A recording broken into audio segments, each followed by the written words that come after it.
nomme Ya Kofi Jean-Claude, fils de la Fouézou de Mlonoublé, fils du village de Ngom, de la Tourisserie, et jeune cadre de cette zone. Je suis le président du REGEDES, c'est-à-dire le réseau des jeunes pour le développement de la Tourisserie, créé depuis 2016. Ça fait combien de temps que vous avez commencé à réaliser les activités au niveau de la Tourisserie? Eh bien, les activités, il y avait des activités subsidiaires, mais les activités proprement dites au niveau de la Tourisserie, c'est depuis 2021. 2021, où nous avons pu organiser la première édition de la journée de l'excellence à Yaakro, le chef-lieu de notre tribu, là où nous avons organisé la première édition de la journée de l'excellence. Et par la suite, nous sommes, si on avait déjà fait un tirage au sort déjà, chaque village connaissait déjà l'année à laquelle je vois, et l'année suivante, nous sommes allés à Amba. C'est Mbam qui a reçu cette délégation. Il y a été une très belle cérémonie d'ailleurs. Et la troisième édition s'est déroulée à Ngom, chez moi bien sûr, avec la participation de tous les cas de la Tourisserie. Et pour l'année 2025, c'est Alialikro Golikro qui nous reçoivent. Les deux villages s'expliquent parce que c'est un seul établissement pour les deux villages. Et donc, ce sont les deux villages qui nous reçoivent pour cette année qui se déroulera évidemment le 7 juin 2025. Et nous sommes en activité, nous sommes en train de se préparer à cela. C'est la célébration de l'excellence et du mérite. D'accord. 3 éditions précédentes. Pour la 4e édition, quelles sont les innovations que vous allez apporter? Bien, pour la 4e édition, pour ce qu'il y a à dire, à insister, c'est que toutes les éditions, ça se fait de façon circulaire, de sorte à ce que chaque village puisse recevoir cette édition.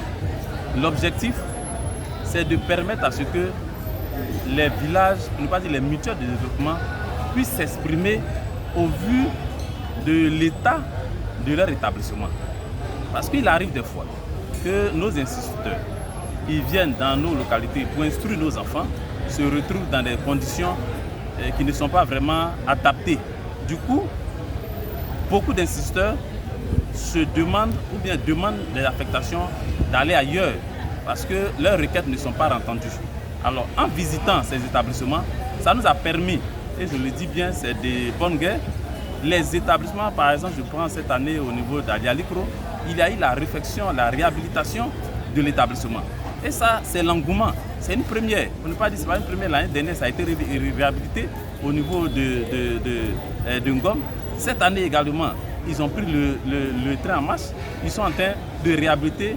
Nous y sommes presque actuellement. Aujourd'hui, on a eu une séance de travail avec le président d'organisation. Il a dit qu'il ne reste que la peinture. Mais pour nous, on se dit que cette activité a permis aux deux mutuelles de développement de pouvoir s'organiser pour pouvoir porter un coup de pouce à l'éducation de leur village. Et ça, c'est de bonnes guerres pour nous et c'est l'objectif que nous voulons atteindre. D'accord. Ben, cette année, qu'est-ce que vous avez préparé encore pour les enfants? Bon, cette année, ce que nous avons préparé, il est de coutume. Ce sont des kits scolaires pour les meilleurs élèves. Il y a 42 élèves qui sont primés parce que nous avons 7 établissements sur les 8 villages. Alors, de ces 7 établissements, on prend les meilleurs de chaque niveau. Ils sont 7, donc 7 multipliés par les 6, ça fait 42 élèves. Et au-delà des 42 élèves, l'année dernière, on a continué dans cela. Les instituteurs, les maîtres, qui permettent à ce que nos enfants puissent avoir la culture, l'éducation. Et ces instituteurs-là, qui sont nos frères d'ailleurs, nous leur permettons d'avoir des kits scolaires par établissement. Et l'année dernière, nous avons pu leur accorder ou bien leur démontrer aux yeux de la population de la Tourisserie et évidemment aux yeux du premier responsable de la circonscription, c'est-à-dire Madame le sous-préfet et également M. Liépé, leur accorder des attestations de mérite pour leur dire que le travail qu'ils font, c'est un travail vraiment méritant, c'est un travail d'encouragement et on leur permet et on les encourage de continuer dans ce sens pour que véritablement nos enfants, nos jeunes frères puissent vraiment acquérir l'essentiel. Parce que quand l'enseignant est dans de bonnes conditions, évidemment, il permet à ce qu'il donne le meilleur de lui-même pour que nos enfants puissent avoir le meilleur. Cette année, il y a cette innovation. Nous prévoyons des kits pédagogiques pour chaque établissement. Le contenu sera dévoilé le jour de la cérémonie, de sorte à ce que chaque établissement puisse avoir le minimum en termes de craie, en termes de règles, en tout cas tout ce qui est kit pédagogique, qu'ils puissent l'utiliser à bon escient pour l'éducation de nos enfants. Quelles sont les difficultés que vous rencontrez par moment? Au fur et à mesure que les éditions passent, l'engouement devient encore plus grandissant et l'enthousiasme devient encore plus grandissant. Du coup, les moyens que nous avons prévus au début pour la cérémonie, c'est clair que ça ne fait que doubler et tripler d'année en année. Et ça, c'est notre difficulté. Ça fait que les gens veulent aller au-delà d'eux-mêmes. On se dit, oui, c'est bien beau d'aller au-delà, mais l'objectif, c'est de pouvoir aider nos enfants, leur donner le minimum. Parce que, il faut le dire, il y a des élèves qui sont les meilleurs de leur établissement, de leur classe, mais ils n'ont pas les parents qui puissent leur donner le minimum. En leur donnant ce minimum, ça encourage ce dernier à vraiment se mettre au travail pour que demain, parce que ce sont eux qui seront la tribu de demain, ce sont eux qui vont développer notre sous-préfecture et au-delà le département de Titi. D'accord. Vous avez un appel à lancer? Bon, l'appel que je lance, c'est d'abord un appel endogène pour demander également à nos cadres, nos frères et sœurs qui sont au niveau de la tribu Sré, de pouvoir nous accompagner. À travers ce message, de nous accompagner, nous sensibilisons. Mais il faut le dire, la sensibilisation n'est jamais à bout de terme.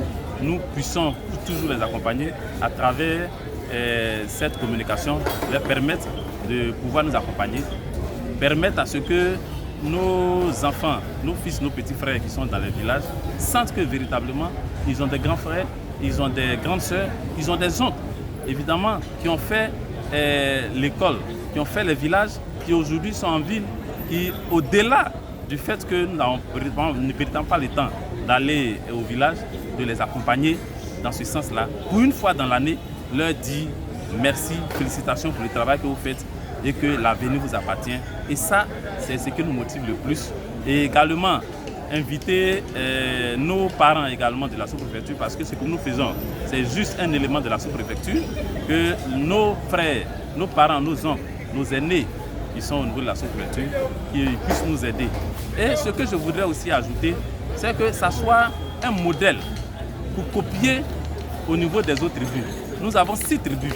Si chaque année, il y a cette organisation au niveau de chaque tribu, évidemment, je pense bien que ça sera une fédération au niveau des 43 villages et au-delà même du département de Didier-Vie, pour que véritablement, parce que l'éducation, comme on l'a dit, c'est l'éducation qui fait une nation. C'est l'éducation qui fait une région, c'est l'éducation qui fait un département, c'est l'éducation qui fait une sous-préfecture, c'est l'éducation qui fait un village. Les villages bien éduqués, les enfants bien éduqués, qui savent où ils vont, qui ont au moins le minimum d'éducation, c'est clair que d'ici 20 ans, 30 ans, au moment où on sera au soir de notre vie, ce sont eux qui prendront la relève. Et c'est ce qui nous motive. Et nous lançons l'appel pour qu'on puisse accompagner dans ce sens, que ce soit au niveau sous-préfectoral, au niveau de la tribu, au niveau du département, que ce soit un exemple, que ce soit copié, si vraiment c'est vraiment à copier, que vraiment ça soit copié pour que véritablement on puisse avoir une synergie d'action, que nos frères, nos petits frères, nos filles puissent vraiment être accompagnés dans ce sens-là.